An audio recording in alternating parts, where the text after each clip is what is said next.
এখন ভালোই বুঝছে যে পান চাষের মধ্যে কিছু আছে। বগুড়ার সারিয়াকান্দিতে প্রথমবারের মতো পান চাষ করে সফল হয়েছেন উপজেলা ফুলবাড়ি ইউনিয়নের হরিণা গ্রামের কৃষক মোর্শেদ। একজন গৃহ নির্মাণ শ্রমিক 10 শতক জমিতে পানের বরজ করে দৈনিক 600 থেকে 700 টাকা বিক্রি করে লাভবান হচ্ছেন। চলুন কৃষক মোর্শেদের কাছ থেকে জেনে নেই পান চাষের সাফল্যের কথা। উপজেলা ফুলবাড়ি ইউনিয়নের হরিণা গ্রামের কৃষক মোর্শেদ একজন গৃহ নির্মাণ শ্রমিক ছিলেন। গাইবান্ধা জেলার পলাশবাড়ি উপজেলায় তার শ্বশুরবাড়ি। সেখানে বেশ কিছু পানের বরজ দেখে তিনি তার নিজ বাড়ির পাশে পানের চাষের স্বপ্ন দেখে। পরে গত 1.5 বছর আগে তিনি পলাশবাড়ি থেকে পানের চারা নিয়ে আসে। পরীক্ষামূলকভাবে 10 শতক জমিতে পানের চাষ শুরু করেন। তার পানের বরজে পানের গাছগুলো এখন বেশ বড় হয়েছে। পুরো বরজে পানের গাছগুলো পান পাতা দিয়ে ভরপুর হয়েছে। গত কয়েক মাস ধরে তিনি পান বাজারজাত করছেন। এখন প্রতিদিন তার বরজ থেকে 600 থেকে 700 টাকা পান বিক্রি করছেন। আমি সকালে 8টার থেকে পান তুলি, তোলার পরে এই পান বিক্রি করি 600 থেকে 700 টাকা। বিকালে 5টার থেকে সন্ধ্যা পর্যন্ত তুলি। প্রতিদিন মাসে তাও মনে করেন 15,000 টাকা ইনকাম হয়। পানের বরজে প্রধান পরিচর্যা হচ্ছে খড় বা বাঁশ দিয়ে গাছের জন্য ছায়া সৃষ্টি করা।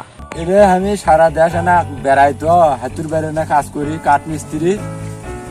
দেখে অন্তর অল্প জমি হিসেবে দেখলাম যে অল্প জমি হিসেবে না পান চাষ করে দেখি কেঙ্কা হয়, সেই জন্য পান চাষ করেছি। তুমি খরচ হচ্ছে 1,20,000 টাকা 12 শতকের ওপর। এখন ভালোই বুঝছে যে পান চাষের মধ্যে কিছু আছে। এখন আল্লাহ যদি রহমত করে তে আরো কিছু হতে পারে। বড় করার চিন্তা ভাবনা করছি, এর সে কিছু না বাড়াবার চাইছি। অফিস থেকে এখনো করেনি, কোনো সহায়তা করেনি।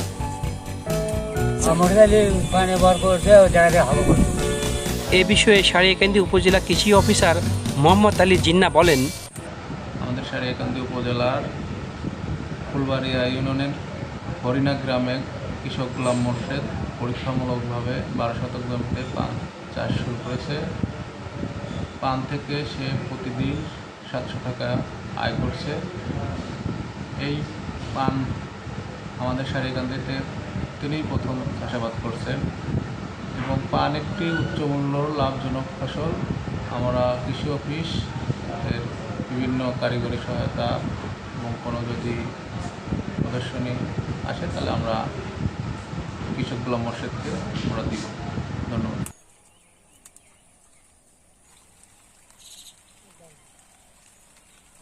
সুমন সাহা, সারিয়াকান্দি সংবাদ, সারিয়াকান্দি, বগুড়া। ঐতিহ্যের চেতনায় উজ্জীবিত।